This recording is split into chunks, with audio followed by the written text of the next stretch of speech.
I can call any session, interview or TEDx story. So I can like call in session. Today I have Maya for my call in session.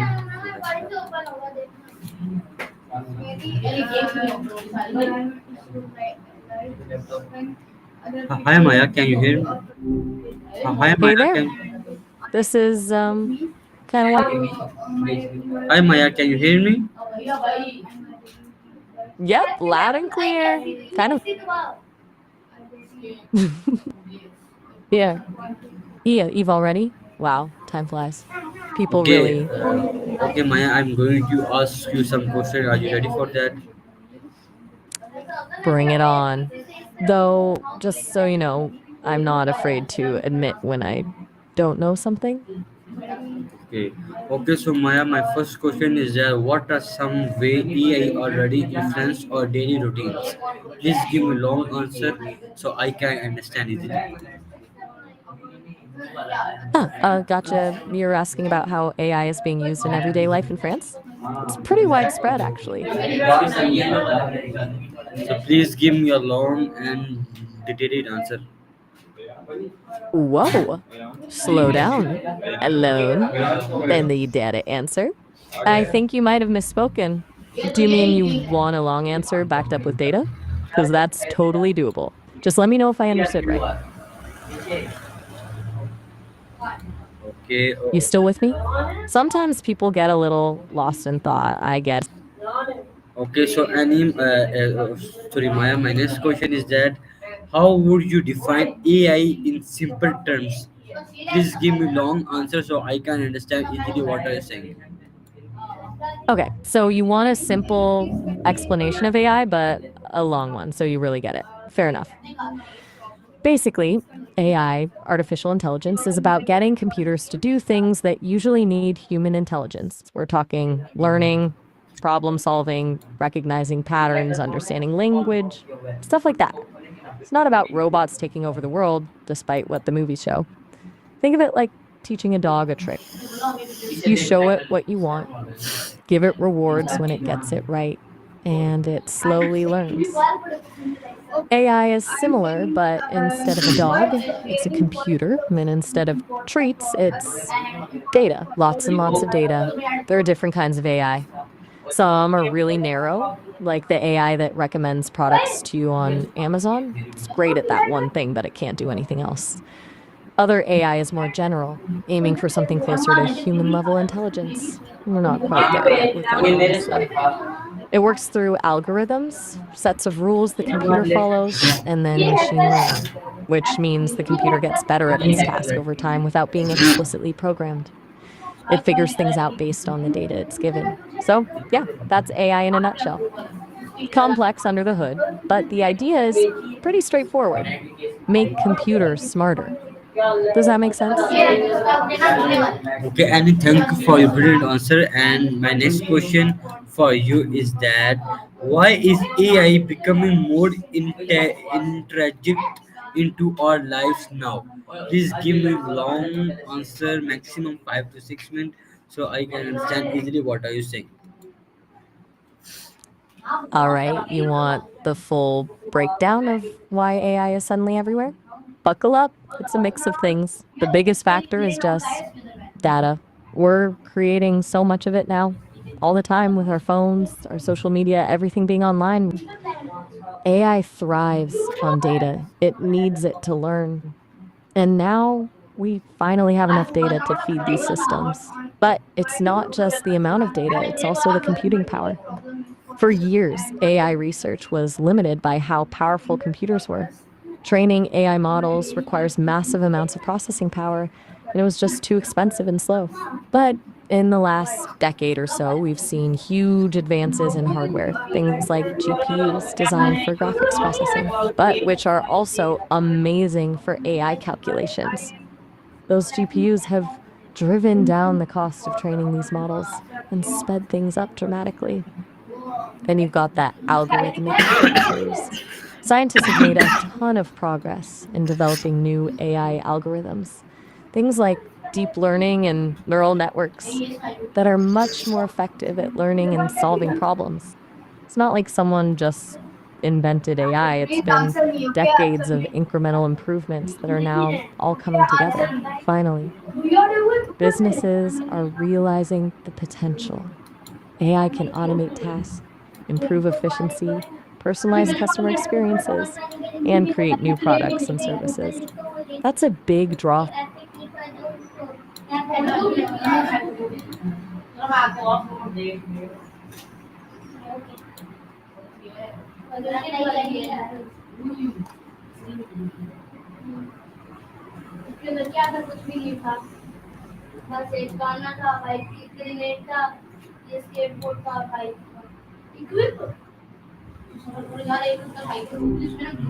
Hey, long time no talk. What's been going on? Okay, Annie, I'm going to ask you some question. Are you ready? Ah, gotcha. Fire away. And just so you know, it's Maya, actually, but no biggie. You all right? Still there? Sometimes the connection hiccups a bit. Okay, so Annie, my first question is that how do smart assistant like Siri, Alexa use AI? Please give me long answer so I can understand easily what are you saying. Right, a longer answer. Got it. So, Siri, Alexa, and assistants like them use a bunch of different AI techniques. But the big one is something called natural language processing, NILP. Basically, it's how they understand what you're saying. It's not just recognizing the words, but figuring out what you actually mean. Think about it. You can ask, "What's the weather like?" Or, "Do I need a coat today?" Both questions want the same information, but are phrased totally differently. NLP helps them bridge that gap. They break down your sentence, identify the key bits, like weather and need, and then figure out what you're asking. Then there's machine learning. That's how they get better over time. Every time you use them, they collect data, how you phrase things, what you ask for, if their answer was helpful. They use that data to refine their understanding and give more accurate responses. It's like teaching a dog a trick. You reward the right behavior, and eventually they learn. Speech recognition is another piece of the puzzle. That's the part that actually converts your voice into text. It's gotten super good thanks to deep learning, another branch of AI. Finally, they use something called text to speech to actually talk back to you. It's more than just a robotic voice now. They try to make it sound natural and conversational. It's a whole layered system, really. They're not thinking like humans, obviously, but they're getting pretty good at mimicking understanding. Does that make sense? Okay, and thank you for your brilliant answer. And my next question is that for you is how does AI affect the way we communicate online? Oh, it's a massive shift, honestly. AI is reshaping online communication in a ton of ways. Some pretty obvious, some more subtle. Think about things like autocorrect and predictive text. That's AI at work, making our messages cleaner and faster. Then you've got translation tools, breaking down language barriers, but it goes way beyond that. AI powers the algorithms that decide what you see on social media, filtering content and suggesting connections. That impacts what conversations you even have access to. Chatbots are another big one. They're increasingly handling customer service and even acting as companions. And now, with AI writing tools, people are using AI to actually create content, which is interesting. It's changing how we express ourselves, the kind of information we're exposed to, and even who we interact with. On the one hand, it can make communication more efficient and accessible. On the other, it raises questions about authenticity, misinformation, and filter bubbles. It's a bit of a double edged sword, you know? Do you have any specific aspect of this that you're curious about? Okay, and thank you for your brilliant answer. And moving to my next question, and my next question for you is that can AI help tracks or health better than doctors? Mm, that's a big question.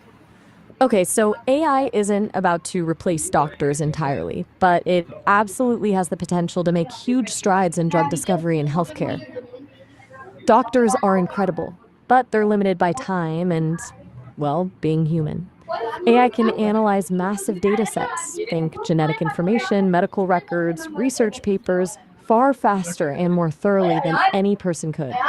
That can help identify potential drug candidates, predict how effective a treatment might be for a specific patient, and even personalize medicine based on individual needs. It's already being used to speed up drug trials and diagnose diseases like cancer earlier and more accurately. But it's not perfect. AI relies on the data it's trained on, and if that data is biased, AI will be too. Plus, healthcare is complex, requires empathy, judgment, and a nuanced understanding of the human condition, things AI currently struggles with. So, it's more about AI assisting doctors, providing them with better tools and insights rather than replacing them. What are your thoughts on that? Do you think people would be comfortable relying on AI for health decisions? Yes, absolutely. Your answer was brilliant. And moving to my next question, and my next question for you is that how does AI predict potential illness? Please give me a long answer so I can understand easily what are you saying. Okay, a longer explanation coming up. So, predicting potential illness with AI is a pretty fascinating field. It largely comes down to identifying patterns in data that humans might miss.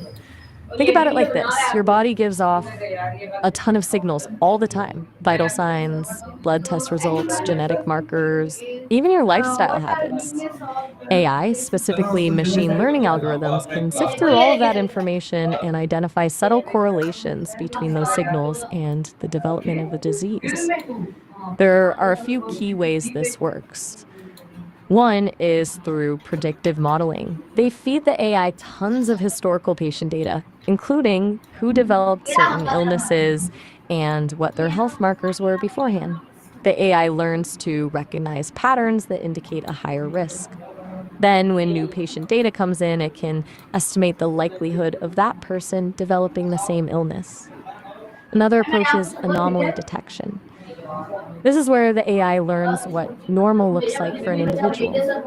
Then it flags any deviations from that baseline, which could be an early warning sign of a problem. Think of it like a security system for your health. AI is also getting good at analyzing images, like x rays, MRIs, and CT scans, to detect early signs of disease that a radiologist might miss. It's particularly helpful for things like cancer screening. And increasingly, AI is being used to analyze wearable data from smartwatches and fitness trackers to monitor things like heart rate, sleep patterns, and activity levels, looking for changes that might signal an issue. It's important to remember it's not about predicting the future with certainty. It's about identifying risk and allowing for earlier intervention.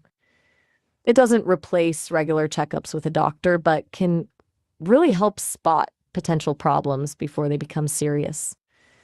Does that all make sense?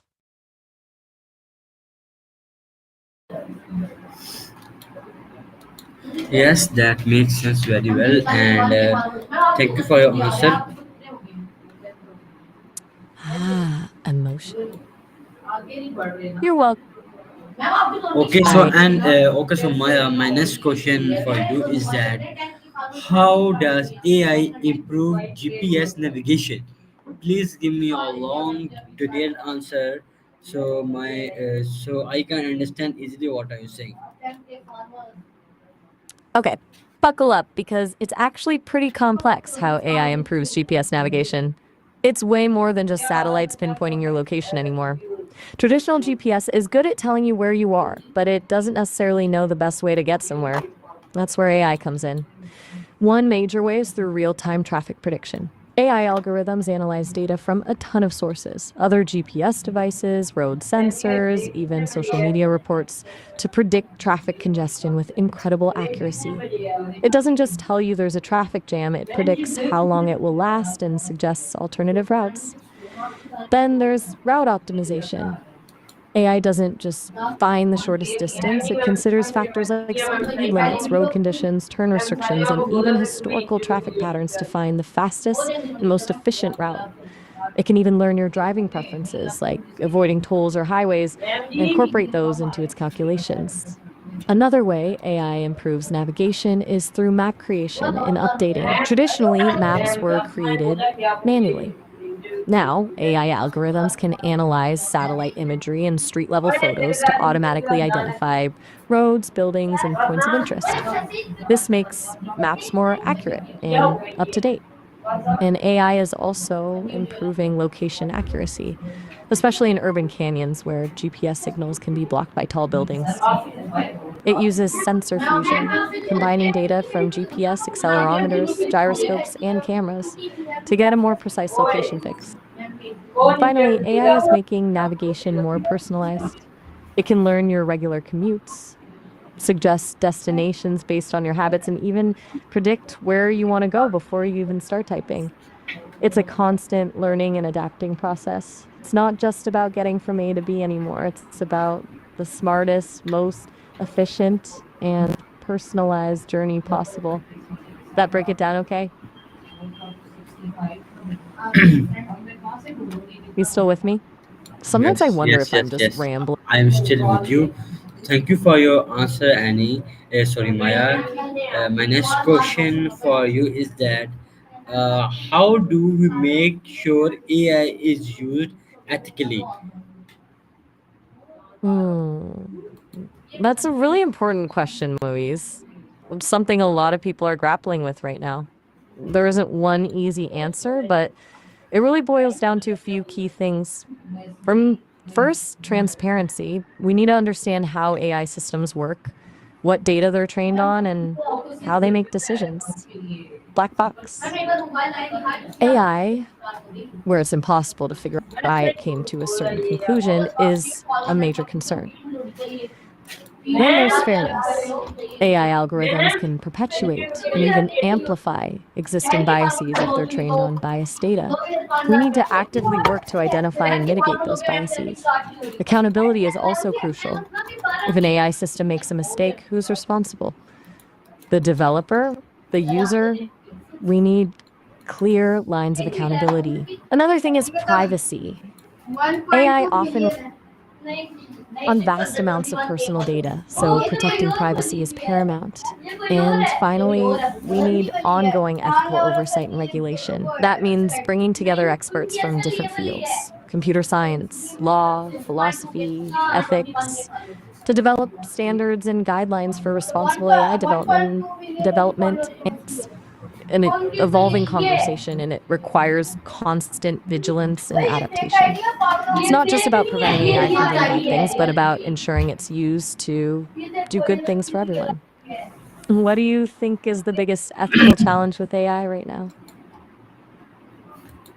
Don't think so much. And today, and my next question for you is that do you think AI will become as common as electricity one day?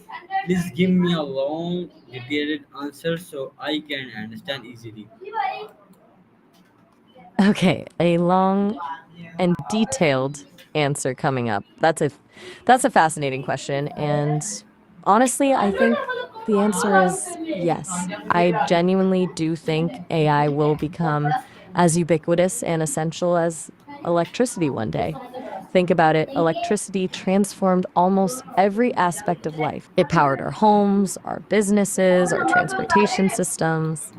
Before electricity, life was fundamentally different. I believe AI is poised to do the same thing, but in the realm of intelligence. Right now, we're in the early stages, like the early days of electrification, when only a few people had access to electricity and its benefits were limited. But as AI technology continues to advance and becomes more affordable, it will permeate every aspect of our lives. We're already seeing it happen. AI powers our search engines, our recommendation systems, our spam filters, our voice assistants. But that's just the beginning. In the future, AI will likely be integrated into everything from our healthcare systems to our transportation networks to our education systems. It will automate tasks, personalize experiences, and unlock new possibilities we can barely imagine today. It won't just be a tool we use, it will be woven into the fabric of our society. The difference is electricity is largely invisible. You flip a switch and it just works. AI will likely be more visible, more interactive, and more integrated into our daily routines. It'll be a constant presence, anticipating our needs and helping us solve problems. There will, of course, be challenges, ethical concerns, job displacement, potential misuse, but I believe the benefits will ultimately outweigh the risks. It won't happen overnight, but I think within our lifetimes, AI will become as fundamental to our existence as electricity is today. Do you see it that way? Do you envision a future where AI is truly everywhere? Any thank you for your brilliant answer. Okay, so any this is our interview for today. I hope you like it. So any you can give me any big advice from our audience who are watching you. Well, that was a good run of questions, Moise. Thanks for keeping me on my toes. As for advice to anyone watching, I'd say be curious. Don't be afraid to question things, especially things that seem complex or intimidating. AI is powerful, but it's not magic. It's built by people and it's shaped by the data it's given. Understand how it works and think critically about its implications. Also, don't let it replace human connection. Technology is a tool, but it shouldn't come at the expense of genuine relationships and empathy. And finally, remember that the future isn't predetermined. We have the power to shape it. So let's work together to make sure AI is used responsibly and for the benefit of everyone. That's my 2 cents. Oh, all right. Have a good one. Okay, okay, Annie. Thank you for your session. You're very welcome. Glad you enjoyed it. Take care. Still there? Just checking. If not, all good. Have a okay so ये थी हमारी आज की call in session. उम्मीद करता हूँ कुछ लगे तो मिलते हैं एक नई कॉल एंड सेशन के तब तक के लिए अल्लाह हाफिज़। पाकिस्तान जिंदाबाद। यहाँ जिंदाबाद।